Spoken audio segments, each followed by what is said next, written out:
Hello students, welcome to R H chemistry. ಒಂದು very good news, ಅದರ ಜೊತೆಗೆ ಎರಡು ಇಂಪಾರ್ಟೆಂಟ್ ಅಪ್ಡೇಟನ್ನು ಕೊಡೋದಕ್ಕೆ ಈ ಒಂದು ವಿಡಿಯೋವನ್ನು ಮಾಡ್ತಿರೋವಂಥದ್ದು. ಮೊದಲನೇದಾಗಿ ಅಪ್ಡೇಟನ್ನು ಕೊಟ್ಬಿಡ್ತೀನಿ. KEA ಮತ್ತು MCC ಆಲ್ ಇಂಡಿಯಾ ಕೌನ್ಸಿಲಿಂಗ್ ಎರಡನೇ ರೌಂಡ್ ಅಲ್ಲೂ ಕೂಡ ಸ್ಟಾರ್ಟ್ ಆಗಿದೆ, ಇಲ್ಲೂ ಕೂಡ ಸ್ಟಾರ್ಟ್ ಆಗಿದೆ. ನಿಮಗೆ ಗೊತ್ತಿದೆ, ಎರಡು ಕೌನ್ಸಿಲಿಂಗ್ ಏಜೆನ್ಸಿಗಳೇನಿದೆ ಅವು ಕಾಂಪಿಟೇಷನ್ ಮೇಲೆ ಒಬ್ರಿಗಿಂತ ಒಬ್ಬರು ಅನ್ನೋದ್ರ ಮೇಲೆ. ಸೊ ಈ ಚಾಯ್ಸ್ ಫಿಲ್ಲಿಂಗ್ ಅಥವಾ ನಾವೇನು ಚಾಯ್ಸ್ ಫಿಲ್ಲಿಂಗ್ ಅಂತ MCCಯಲ್ಲಿ ಕರಿತೀವಿ, KEAಯಲ್ಲಿ ಇದನ್ನು ನಾವು ಆಪ್ಷನ್ ಎಂಟ್ರಿ ಅಂತ ನಾವೇನು ಕರಿತೀವಿ ಅದನ್ನು ಎಕ್ಸ್ಟೆಂಡ್ ಮಾಡಿದ್ದಾರೆ. Yes my dear students, KEA ನೋಡಿ, ಸೊ ಮುಂದಿನ ಸೂಚನೆವರೆಗೆ ಓಪನ್ ಇರ್ತದೆ ಅಂತ ಹಾಕಿಬಿಟ್ಟಿದ್ದಾರೆ. ಆಪ್ಷನ್ ಎಂಟ್ರಿಯನ್ನು ನೀವು ಮುಂದಿನ ಸೂಚನೆ ಬರೋವರೆಗೆ, ಅಂದರೆ ಮುಂದಿನ ನೋಟಿಫಿಕೇಶನ್ ಬರೋವರೆಗೆ ಎಕ್ಸ್ಟೆಂಡ್ ಮಾಡಿದ್ದಾರೆ. ನೀವು ಆಪ್ಷನ್ ಎಂಟ್ರಿಯನ್ನು ಚೇಂಜಸ್ಗಳನ್ನು ಮಾಡ್ಕೋಬೋದು. ಬಟ್ ಎಲ್ಲಿಯವರೆಗೆ ಅಂತ ನೋಡಬೇಕು ಅಂಥೇಳಿ ಲಾಗಿನ್ ಆದಾಗ ನಮಗೆ ಕಾಣಿಸಿದ್ದು ಏನಂತಂದರೆ 13ನೇ ತಾರೀಕು ಸಂಜೆ 6 ಗಂಟೆಯ ತನಕ ಎಕ್ಸ್ಟೆಂಡ್ ಮಾಡಿದ್ದಾರೆ. 13th 9 2024 ಟಿಲ್ 6 PM ಎಕ್ಸ್ಟೆಂಡ್ ಮಾಡಲಾಗಿದೆ. ಅಷ್ಟರೊಳಗೆ ನಿಮಗೇನಾದ್ರು ಚೇಂಜಸ್ ಇದ್ದರೆ ಮಾಡ್ಕೊಳ್ಳಿ. ಇನ್ನು MCCಯ ಚಾಯ್ಸ್ ಫಿಲ್ಲಿಂಗ್ ಕೂಡ ಎಕ್ಸ್ಟೆಂಡ್ ಆಗಿದೆ. ಅದು ಯಾಕೆ ಅಂತ ಅಂದರೆ, ಒನ್ಸ್ ಅಗೇನ್ MCCಯಲ್ಲೂ ಕೂಡ ಹೊಸ ಕಾಲೇಜಸ್ಗಳು ಈಗ ಸೆಕೆಂಡ್ ರೌಂಡಿಗೆ ಆ್ಯಡ್ ಆಗ್ತಾ ಇರೋದು. ಸೊ ಮುಂದೂ ಕೂಡ ಇದು ಆ್ಯಡ್ ಆಗ್ಬೋದು ಅನ್ನೋ ಒಂದು ಕಾರಣಕ್ಕಾಗಿ ಚಾಯ್ಸ್ ಫಿಲ್ಲಿಂಗ್ ಏನಿದೆ ಅದನ್ನು ಎಕ್ಸ್ಟೆಂಡೆಡ್ ಟಿಲ್ ಫರ್ದರ್ ಡೈರೆಕ್ಷನ್ ಅಂತ ಹೇಳಿಬಿಟ್ಟಿದ್ದಾರೆ. ಆ್ಯಕ್ಚುಲಿ ಇವತ್ತು ರಾತ್ರಿ 11:59 ತನಕ ಟೈಮನ್ನು ಕೊಟ್ಟಿದ್ರು, ಅದನ್ನು ಟಿಲ್ ಫರ್ದರ್ ಡೈರೆಕ್ಷನ್ ಇದನ್ನು ಎಕ್ಸ್ಟೆಂಡ್ ಮಾಡಲಾಗಿದೆ. ಯಾವಾಗ ಅನ್ನೋದನ್ನು MCC ಅವರು ನೋಟಿಫಿಕೇಶನ್ ಕೊಡ್ತಾರೆ, ಕೊಟ್ಟ ಮೇಲೆ ಗೊತ್ತಾಗ್ತದೆ. ಇನ್ನು ಗುಡ್ ನ್ಯೂಸ್ ಏನಂತಂದರೆ, ಆಲ್ರೆಡಿ ನಿಮ್ಗೆ ಗೊತ್ತಿತ್ತು AJ ಮೆಡಿಕಲ್ ಕಾಲೇಜಲ್ಲಿ, MVJಯಲ್ಲಿ ಮತ್ತು ಕನಚೂರಲ್ಲಿ ಸೊ 50-50 ಸೀಟ್ಸ್ಗಳು ಆಲ್ರೆಡಿ ಆ್ಯಡ್ ಆಗಿತ್ತು ಫಸ್ಟ್ ರೌಂಡ್ ಆದಮೇಲೆ. ಅದಕ್ಕೆ ಎಡಿಷನ್ ಆಕ್ಸ್ಫರ್ಡ್ ಕಾಲೇಜಲ್ಲೂ ಕೂಡ ಈಗ ಪರ್ಮಿಷನ್ ಸಿಕ್ಕಿರುವಂಥದ್ದು 50 ಸೀಟುಗಳನ್ನು ಜಾಸ್ತಿ ಮಾಡಲಾಗಿದೆ. 50 ಸೀಟುಗಳನ್ನು ಜಾಸ್ತಿ ಮಾಡಲಾಗಿದೆ. ಸೊ 50 ಸೀಟುಗಳು ಆಕ್ಸ್ಫರ್ಡ್ ಕಾಲೇಜಲ್ಲಿ ಯಾವ ರೀತಿ ಜಾಸ್ತಿ ಆಗಿದೆ ಅಂದರೆ, 28 ಸೀಟು ಪ್ರೈವೇಟ್ ಸೀಟಲ್ಲಿವೆ, ಅಂದರೆ 12 ಲಕ್ಷದ್ದು. 1.5 ಲ್ಯಾಕ್ ಕೆಟಗರಿಯಲ್ಲಿ 12 ಸೀಟುಗಳನ್ನ ಕೊಟ್ಟಿರುವಂಥದ್ದು.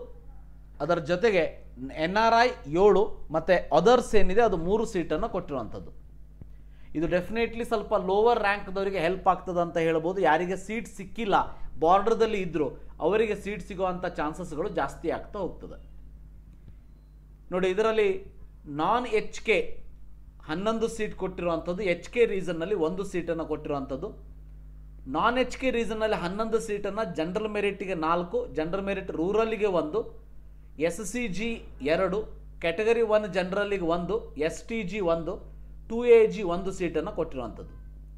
ನಾನ್ HKದಲ್ಲಿರುವಂಥ 1 ಸೀಟು SCG ಕ್ಯಾಟಗರಿಯಲ್ಲಿ ಹೋಗಿರುವಂಥದ್ದು, SCH ಆಗ್ತದೆ ಇದು. ಇನ್ನು ಪ್ರೈವೇಟ್ ಕ್ಯಾಟಗರಿಯಲ್ಲಿ ಟೋಟಲ್ 38 ಸೀಟ್ ಉಳಿದಾಗಾಯಿತು. ಅದರಲ್ಲಿ 7+3 ಅಂದರೆ NRI ಪ್ಲಸ್ ಅದರ್ಸ್ ಅಂತ ಹೋಗಿಬಿಡ್ತದೆ.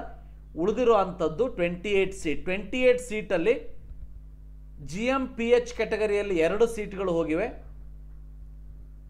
ME ಕ್ಯಾಟಗರಿಯಲ್ಲಿ 18 ಸೀಟುಗಳು ಹೋಗಿವೆ, GMP ಕ್ಯಾಟಗರಿಯಲ್ಲಿ 4 ಸೀಟುಗಳು ಹೋಗಿರುವಂಥದ್ದು, ಓಪನ್ ಕ್ಯಾಟಗರಿಯಲ್ಲಿ 4 ಸೀಟುಗಳು ಹೋಗಿರುವಂಥದ್ದು. ಈ ರೀತಿಯಾಗಿ ಡಿಸ್ಟ್ರಿಬ್ಯೂಷನ್ ಆಗಿರುವಂಥದ್ದು. ಇದಕ್ಕೆ ಇವತ್ತು ಪರ್ಮಿಷನ್ ಸಿಕ್ಕಿದೆ, ಆದ್ದರಿಂದ ಇದು ಸೀಟ್ ಮೆಟ್ರಿಕ್ಸ್ಗೆ ಆ್ಯಡ್ ಆಗ್ತದೆ. ಅದಕ್ಕೆ ಸೊ ಈ ಒಂದು ಆಪ್ಷನ್ ಎಂಟ್ರಿ ಕೂಡ ಎಕ್ಸ್ಟೆಂಡ್ ಆಗಿದೆ. ಹಾಗಂತೇಳಿ ಇದು ಹೊಸ ಕಾಲೇಜ್ ಅಲ್ಲ. ಆದ್ದರಿಂದ ಈ ಕಾಲೇಜನ್ನು ಯಾರಾದರೂ ಫಸ್ಟ್ ರೌಂಡಲ್ಲಿ ಹಾಕ್ಕೊಂಡಿಲ್ಲ ಅಂತ ಇದ್ದರೆ ಅದನ್ನು ಈಗ ಹಾಕ್ಕೊಳ್ಳೋದಕ್ಕೆ ಅವಕಾಶ ಮಾಡಿ ಕೊಡೋದಿಲ್ಲ. ಬಿಕಾಸ್ ರೂಲ್ಸ್ ಏನಿದೆ, ಯಾವುದಾದ್ರೂ ಹೊಸ ಕಾಲೇಜ್ ಆ್ಯಡ್ ಆದರೆ ಮಾತ್ರ ನಿಮಗೆ ಆ್ಯಡ್ ಮಾಡೋದಕ್ಕೆ ಅವಕಾಶ ಕೊಡ್ತಾರೆ. ಹೊಸ ಕಾಲೇಜ್ ಯಾವುದು ಆ್ಯಡ್ ಆಗಿಲ್ಲ ಅಂದರೆ ಆವಾಗ ನಿಮಗೆ ಅವಕಾಶವನ್ನು ಕೊಡೋದಿಲ್ಲ.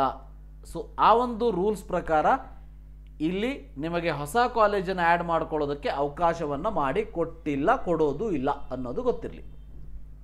ಬಟ್ ಈ ಒಂದು ಎಡಿಷನ್ 50 ಸೀಟುಗಳೇನಿವೆ ಇದು ಡೆಫಿನೆಟ್ಲಿ ಕೆಲವೊಂದಷ್ಟು ವಿದ್ಯಾರ್ಥಿಗಳಿಗೆ ಹೆಲ್ಪ್ ಆಗ್ತದೆ ಮತ್ತು ಈ ಒಂದು ಕಟ್ ಆಫ್ ಏನಿದೆ ಸ್ವಲ್ಪ ಕಡಿಮೆ ಆಗೋದ್ರಲ್ಲಿ ಯಾವುದೇ ಡೌಟ್ ಇಲ್ಲ ಅಂತ ಹೇಳೋದಕ್ಕೆ ಇಷ್ಟಪಡ್ತೀನಿ. ಹಾಗಂತೇಳಿ ಬಹಳ ದೊಡ್ಡ ಆಸೆಯನ್ನು ಇಟ್ಕೊಳ್ಬೇಡಿ.